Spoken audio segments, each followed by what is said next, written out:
প্রিয় দর্শক, হাম বা মিজলস এই রোগটা সম্পর্কে আমরা মোটামুটি সবাই জানি, কিন্তু বর্তমান সময়ে যে জানাটা হয়তো আমরা কেউই চাইনি যে রোগটাকে আবারও নতুনভাবে এভাবে জানতে হবে আমাদের।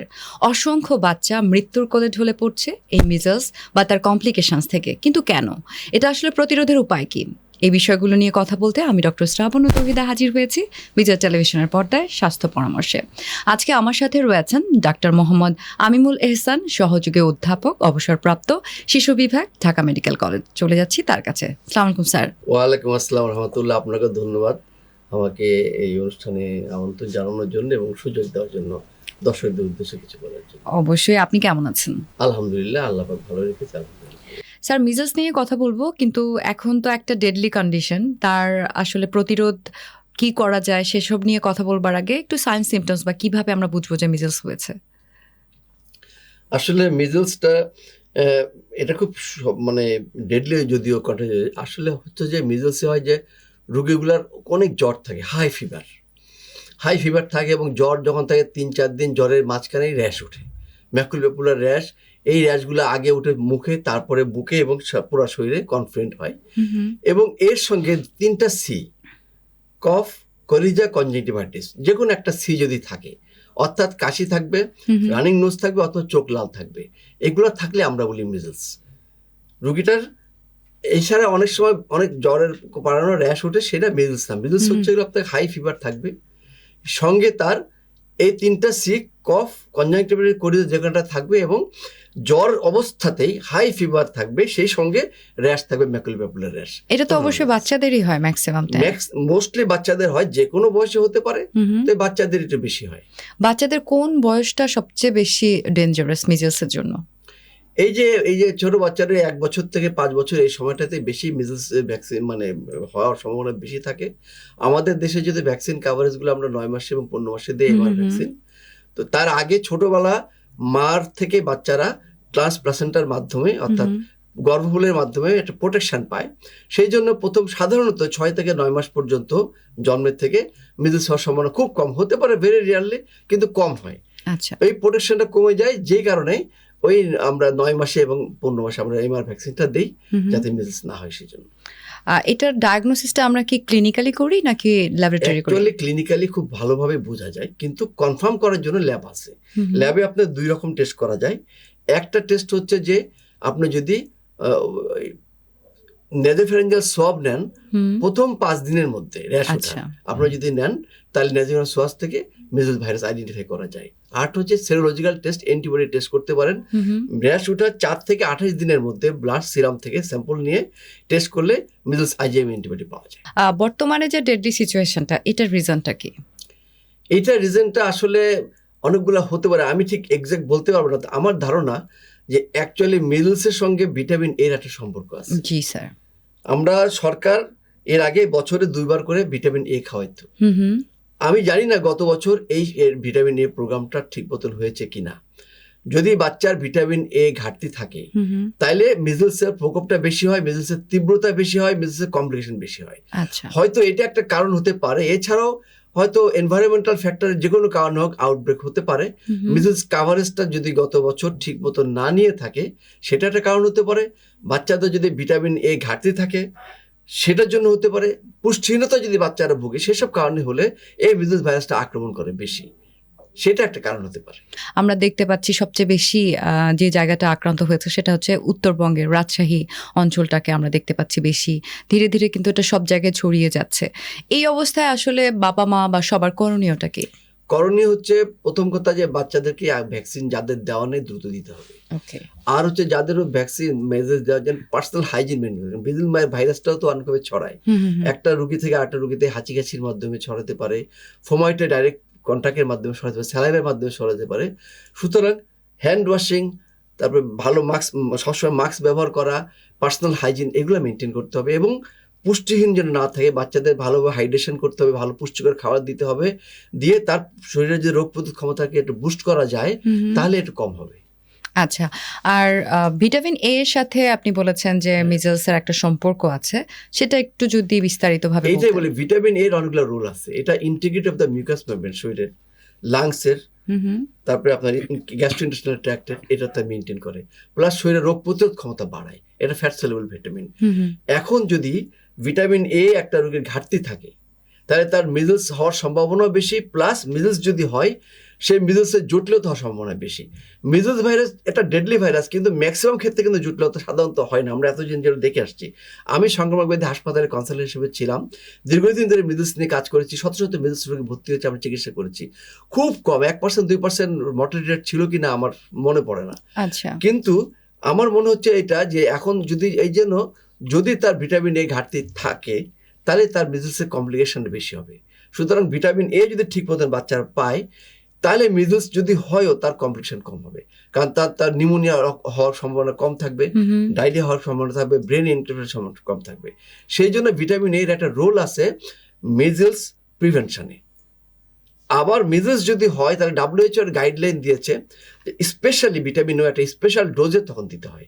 6 মাসের নিচে তাকে 50,000 ইউনিট প্রথম দিন একটা, দ্বিতীয় দিন একটা। হুম 6 মাস থেকে 1 বছরের 59 দিন পর্যন্ত তাকে 1 লাখ ইউনিটের দিতে হবে, প্রথম দিন একটা, দ্বিতীয় দিন একটা। 1 বছর হয়ে গেলে 2 লাখ ইউনিট, প্রথম দিন একটা, দ্বিতীয় দিন একটা। স্পেশালি তাকে দ্রুত দিতে হবে। এটা আচ্ছা। মিজলস একটা খুব, এটা যদি ঠিক মতো না দেওয়া হয় সেক্ষেত্রে কিন্তু মিজলস যদি হয় তার কমপ্লিকেশনটা হওয়ার সম্ভাবনা বেশি। ওকে, আমরা কমপ্লিকেশনস নিয়ে কথা বলছি, আরও ইন ডিটেলস শুনতে চাইবো আসলে করণীয়টা আর কি কি হতে পারে, কোনো ট্রিটমেন্ট আছে কিনা বা ট্রিটমেন্টগুলো কি কি। তবে তার আগে ছোট্ট একটা বিরতি নিচ্ছি। প্রিয় দর্শক, আপনারা দেখছিলেন স্বাস্থ্য পরামর্শ, আমরা কথা বলছি মিজলস এবং এর কমপ্লিকেশনস নিয়ে। এই বিষয়েই ফিরতে চাইবো ছোট্ট একটা বিরতির পরে, আমাদের সাথে থাকবেন।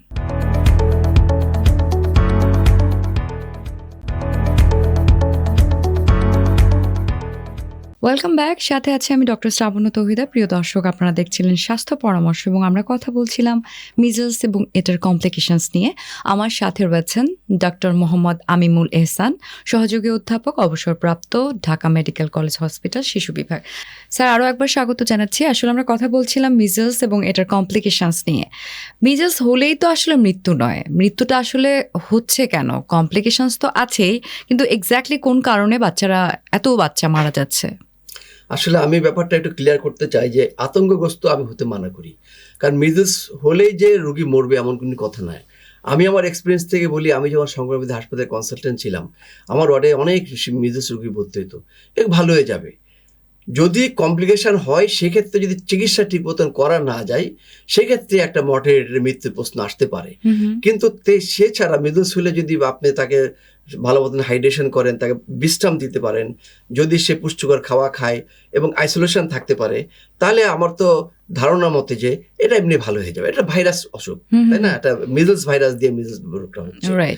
তবে রোগীর কতগুলো ডেডলি কমপ্লিকেশন আছে। যদি নিউমোনিয়া হয়, যদি এনকেফালাইটিস হয়, এইসব ক্ষেত্রে ডায়রিয়া হয়, যদি ডায়রিয়া হয়ে ডিহাইড্রেশন হয়, এইসব ক্ষেত্রে এটা রোগীর মৃত্যুর সম্ভাবনা আছে। এছাড়া আটুকু ভেরি রেয়ার কমপ্লিকেশন হয় একটা SSP বলে, সাব স্ক্লেরোটাইজিং প্যান এনকেফালাইটিস। এটা মিজলস হওয়ার পরে একটা ভাইরাসটা ব্রেনে থেকে যায় সুপ্ত, 5-7 বছর পরে গিয়ে এনকেফালাইটিস ডেভেলপ করে মরে। এটা ভেরি রেয়ার কমপ্লিকেশন, কিন্তু সাধারণ কমপ্লিকেশন থেকে মরার সম্ভাবনা খুবই কম। তবে যদি বাচ্চাগুলার রোগ প্রতিরোধ ক্ষমতা কম থাকে, ইমিউনো ডেফিসিয়েন্সি থাকে, সেসব রোগীদের মিজলস হলে কমপ্লিকেশন হওয়ার সম্ভাবনা বেশি। এবং সেই সব কমপ্লিকেশন হলে যদি ইমিডিয়েটলি চিকিৎসা ভালো করা না যায় সেক্ষেত্রে মৃত্যুর সম্ভাবনা আছে। এছাড়া আমার কাছে তো মনে হয় যে মিজলস হলে মৃত্যু এরকম না। মিজলস হলে খুব একটা আতঙ্কগ্রস্ত হওয়ার কারণ নাই। তবে ডাক্তারের কাছে আপনাকে যেতে হবে চিকিৎসার জন্য, দেখার জন্য তার মিজলসের কমপ্লিকেশন হচ্ছে কিনা বা প্রবলেম হচ্ছে কিনা। যখনই আসলে মিজলস হবে তখনই বাবা মার কোন সতর্কতাগুলো বেশি করে মেনটেন করতে হবে? প্রথম সতর্কতা হচ্ছে রোগীকে যে তার জ্বরের চিকিৎসা করতে হবে, তাকে প্যারাসিটামল তাকে 4 থেকে 6 ঘন্টা পর দিয়ে যাবেন। রোগীকে পর্যাপ্ত রেস্ট দিতে হবে, এটা খুব important.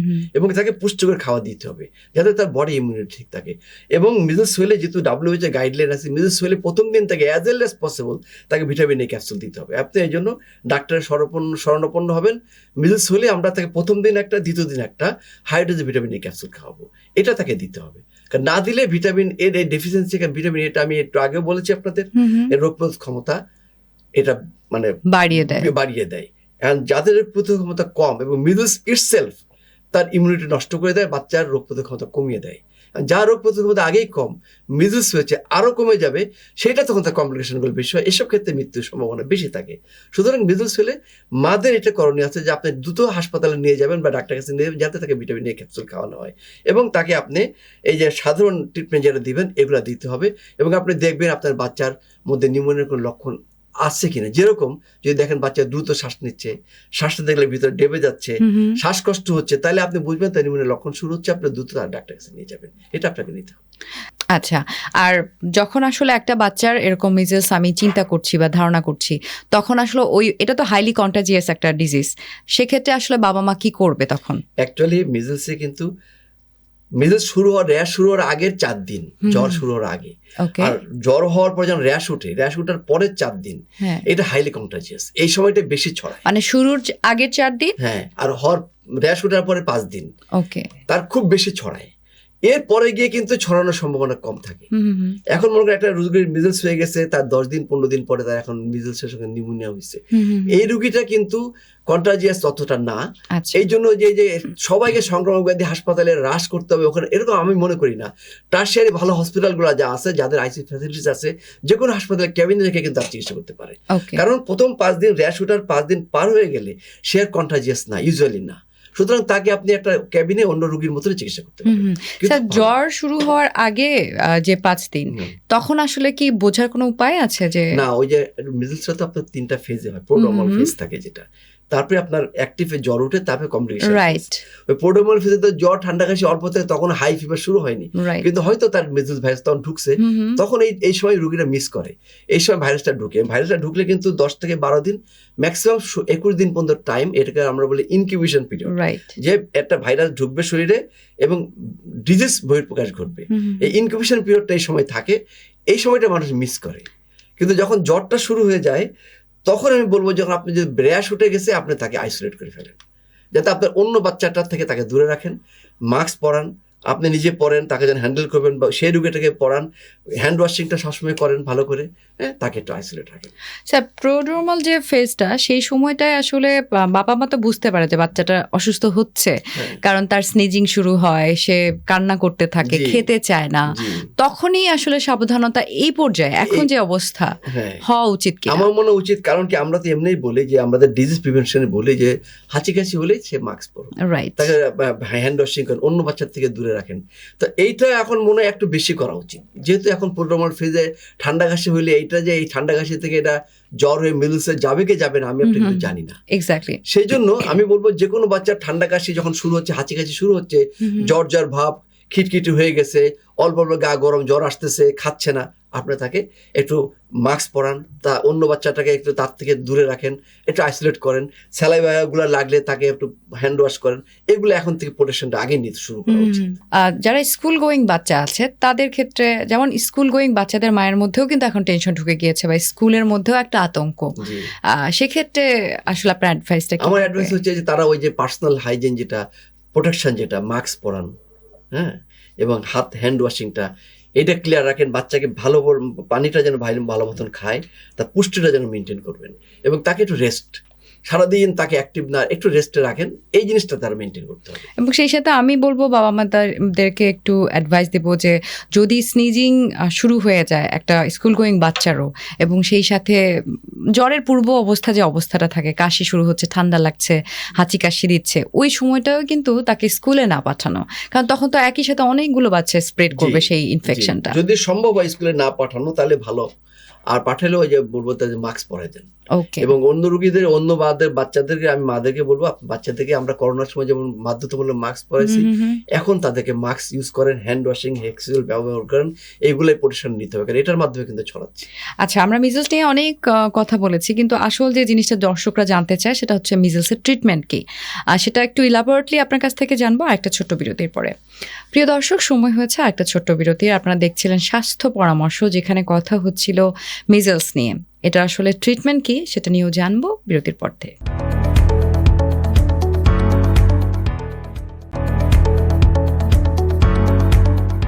Once again, welcome back. This is me, Dr. Strapona Tauhida, and you're watching Bijou Television. প্রিয় দর্শক, কথা হচ্ছিল স্বাস্থ্য পরামর্শে মিজেলস এবং এর কমপ্লিকেশনস ট্রিটমেন্ট নিয়ে। আমার সাথে রয়েছেন ডক্টর মোহাম্মদ আমিমুল এহসান, সহযোগী অধ্যাপক, অবসরপ্রাপ্ত, শিশু বিভাগ, ঢাকা মেডিকেল কলেজ হসপিটাল।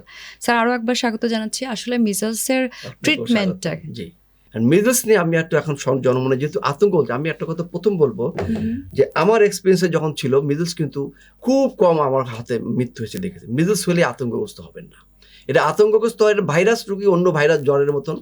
বর্তমান পরিপ্রেক্ষিতে এখন হয়তোবা আমার যেটা ধারণা যে কোনো কারণে শিশুদের রোগ প্রতিরোধ ক্ষমতা কমে গেছে, সেটা ভিটামিনের ডেফিসিটের জন্য হতে পারে, পুষ্টিহীনতার জন্য হতে পারে, যেই কারণে মিজেলস ভাইরাসটাকে এটা প্যান্ডেমিক আকারে অ্যাটাক করেছে এবং কমপ্লিকেশন বাড়তেছে। কিন্তু আমি বলবো এটা আতঙ্কগ্রস্ত দরকার। প্রথম কথা, সব বাচ্চাকে যে হাসপাতালে ভর্তি করতে হবে এমন না, কিন্তু যদি তার কমপ্লিকেশন হয় তখন হাসপাতালে ভর্তি করতে হবে। তাহলে আপনি বাসায় রেখে হোম ম্যানেজমেন্টে আপনার মিজেলস ভালো হয়ে যেতে পারে। আপনি বাসায় রাখবেন, বাচ্চাকে আইসোলেশন রাখবেন মিনিমাম 5 days, বেশি দিন রাখেন, কমপক্ষে 5 দিন রাখেন। তাকে পর্যাপ্ত বিশ্রাম দিবেন, এটা খুব ইম্পর্টেন্ট। এবং তাকে বেশি করে ফ্লুইড খাওয়ান, পানি এবং তরল খাদ্য, এবং যদি ছোট বাচ্চা থাকে বুকের দুধ বেশি বেশি দেন, হাইড্রেশন বেশি করেন, আর তাকে পুষ্টিকর খাওয়া দেন। আর সিমটমেটিক ট্রিটমেন্ট, ডাক্তারের সঙ্গে সবসময় যোগাযোগ রাখবেন। জ্বরের চিকিৎসা করবেন, জ্বর হলে তাকে 4 থেকে 6 ঘন্টা পর পর আপনারা জ্বরের জন্য প্যারাসিটামল দিবেন, হ্যাঁ, লাগলে সাপোজিটরি দিবেন, এবং ঠান্ডা কাশি তাকে তার চিকিৎসা দিতে হবে। এই চিকিৎসা। আর একটা কথা হচ্ছে যে WHO যেটা গাইডলাইন, মিজেলস হলেই তাকে ভিটামিন A ক্যাপসুল দিতে হবে, এটা আপনাকে দিতে হবে। এটা আপনি যদি রোগী হাসপাতালে ভর্তি না হয়, আপনি প্রাইভেটলি ডাক্তারের পরামর্শ মতন বাইরে থেকে কিনে খাওয়ান। 6 মাসের নিচে থাকে 50,000 ইউনিট প্রথম একদিন, দ্বিতীয় দিন একটা, 2 ডোজ। 6 মাস থেকে 1 বছর পর্যন্ত 1 লাখ ইউনিট, প্রথম দিন একটা, দ্বিতীয় দিন একটা। 1 বছরের উপরে, 1 বছর থেকে তার উপরে 2 লাখ ইউনিট, প্রথম দ্বিতীয় দিন একটা। এটা মাস্ট দিতে হবে। আচ্ছা স্যার, যে বাচ্চারা আসলে ভ্যাকসিন পেয়ে গিয়েছে এখন তাদেরকে কি আবার দিতে হবে ভ্যাকসিন? কোনো সমস্যা নেই। যদি ভ্যাকসিন যখন এন্ডেমিক আকারে হয়, একটা যখন মহামারী আকারে হয়, যখন সরকার থেকে মাস ভ্যাকসিনেশন হয়, তখন যে রোগী ভ্যাকসিন পেয়েছে এবং যে পায় নাই সবাই দিবেন। তবে এখানে একটা কথা আমি একটু ক্লিয়ার করে দিই, এটা হচ্ছে একটা লাইফ অ্যাটেনুয়েটর ভ্যাকসিন। আপনি মনে করেন 9 মাসে এবং 15 মাসে আপনাকে এমআর ভ্যাকসিন দিতে হবে। রাইট। আপনি 15 দিন আগে বা 20 দিন আগে বা 1 মাসের আগে আপনি এমআর ভ্যাকসিন নিয়েছেন, 1 থেকে 1.5 মাস যেন গ্যাপ থাকে। এর আগে আপনি যদি আপনার এখন শিডিউল থাকে, আপনি 1 মাস আগে নিয়েছেন বা 15 দিন আগে বা 20 দিন আগে নিয়েছেন, আপনি নেবেন না। রাইট, ঠিক আছে। কিন্তু আপনি কি হবে, এই যে এটা লাইফ অ্যাটেনুয়েটর ভ্যাকসিন, তো এটা তার এই কার্যকারিতা কম হবে এবং তার রিয়াকশন করতে পারে, প্রবলেম হতে পারে। এই জন্য ওই 1 মাস তাকে গ্যাপ দিতে হবে, তার ওই যে প্রতিরোধ ক্ষমতা বাড়ানোর জন্য, ভ্যাকসিনের কাজ করার কার্যকারিতা ঠিক করার জন্য। এই জন্য আপনি দিবেন না। আবার আপনি মনে করেন যে আপনি এখন সরকারি মাস ভ্যাকসিনেশনের ভ্যাকসিন দিলেন, 20 দিন পরেই আপনার এমআর ভ্যাকসিনের ডেট, আপনি তখন দিবেন না। লাগলে আপনি আরো পরে দেন, 1.5, 2 মাস, 3 মাস পরে দেন। হ্যাঁ, 1 থেকে 1.5 মাস। ম্যাক্সিমাম বিশেষজ্ঞ বলে 1 মাস, আমি একটু বাড়িয়ে বলে 1 থেকে 1.5 মাস। এই গ্যাপটা আপনি রাখবেন, এই মাস ভ্যাকসিনেশনের সঙ্গে শিডিউল ভ্যাকসিনেশনের যেন ওভারল্যাপটা না। স্যার, যে বাচ্চারা কখনো ভ্যাকসিন পায়নি, সেই বাচ্চার ধরেন বয়স পার হয়ে গিয়েছে, 1.5 বছর পার হয়েছে, তারা এখন ভ্যাকসিন নিলে কয়টা ডোজ নেবে? তারা যদি কখন না পেয়ে থাকে, মিজেলস ভ্যাকসিন যদি 2টা ডোজ সে নিবে। কারণ আমি আপনাদের ক্লিয়ার করি, আমাদের দেশে 15 মাসে, 9 মাসে, 15 মাসে নিচ্ছে। আমেরিকান একাডেমিতে পেডিয়াট্রিক্স বা আমেরিকায় ওরা কিন্তু প্রথম ডোজ নেয় 12 থেকে 16 মাসের মধ্যে, আর 4 থেকে 6 বছরে তারা সেকেন্ড ডোজ নেয়। আচ্ছা, সুতরাং এখন 2 বছর যার বয়স, সে যে মিজেলস ভ্যাকসিন 2টা ডোজ নেয়, কোনো প্রবলেম নাই, যে নেয়নি, নিতে পারে। আমরা আমাদের ভ্যাকসিন পলিসি ফলো করে বিধায় আমরা 9 মাসে 15 মাসে বলি, কিন্তু এর নাই যে এর মানে এই না যে সে অন্য সময় নিতে পারবে না। এখন যেহেতু যুগে দেখা যাচ্ছে যে বাচ্চারা অনেক বেশি ফাস্ট ফুড খাচ্ছে, জাঙ্ক ফুড খাচ্ছে, আর সেই জন্যই হয়তো বা তাদের রোগ প্রতিরোধ ক্ষমতাটা একটু কমে যাচ্ছে। আমার ধারণা তাই মা বাবার উদ্দেশ্যে আপনার উপদেশ? আমার উপদেশ হলো আপনি বাচ্চাদেরকে এসব জাঙ্ক ফুড, ফাস্ট ফুড থেকে দূরে রাখেন। ফুচকা, চটপটি, ভেলপুরি, ফাস্ট ফুড এগুলো কম দেন। ঘরের হাড়ির খাওয়া, WHO যেটা বলে ঘরের বাড়ির হাড়ির খাওয়া, মাছ, মাংস, ডিম, দুধ, সবজি এগুলো বেশি বেশি খাওয়ান। ঘরের খাওয়া অভ্যস্ত করেন, বাচ্চার রোগ প্রতিরোধ ক্ষমতা বাড়বে, ডাইজেশন ভালো হবে, রোগ সব দিক দিয়ে সুবিধা আছে। ভিটামিন, সব রকম ভিটামিন সে বেশি পাবে। ভিটামিন তো আমাদের ডি আমাদের দরকার, ভিটামিন A দরকার, আমাদের শরীরে সব কিছু দরকার, সব কিছু দরকার রোগ প্রতিরোধ ক্ষমতা বাড়ার জন্য। আমার মাদের উদ্দেশ্যে থাকবে আপনারা বাচ্চাদেরকে ঘরের খাওয়া ঘরে চেষ্টা করে আপনি বানানোর খাওয়া দেন, মাছ মাংস ডিম দুধ শাকসবজি এগুলো বেশি করে খাওয়ান, পানি বেশি করে খাওয়ান, ফলমূল রাখবেন প্রতিদিনের আপনার আইটেমে যেন দুধ থাকে, ফল থাকে, শাকসবজি থাকে, এগুলো যেন থাকে তাদের খাওয়ার আইটেমে। একদম শেষ পর্যায়ে চলে এসেছি স্যার। এখন আসলে দর্শকদের উদ্দেশ্যে যদি আপনি কিছু বলতে চান বা ওভারঅল মিজলস নিয়ে টেক ওয়ে মেসেজ কি হতে পারে? আমার টেকওয়ে মেসেজ প্রথম কথা, মিডলস নিয়ে আপনারা আতঙ্কগ্রস্ত হবেন না। আপনার বাচ্চাকে এখন যে মাস ভ্যাকসিনেশন দিচ্ছে, আপনার ভ্যাকসিন যদি দেওয়াও থাকে আপনি তাকে আবার দেন। তবে যদি 1 মাসের ভিতরে হয় তাহলে আপনি এখন দিবেন না, অথবা এখন নিলে যদি 1 মাস পরে শিডিউল ডেট থাকে তাহলে 1 মাস পরে নেবেন না, ওটা একটু পরে নেবেন।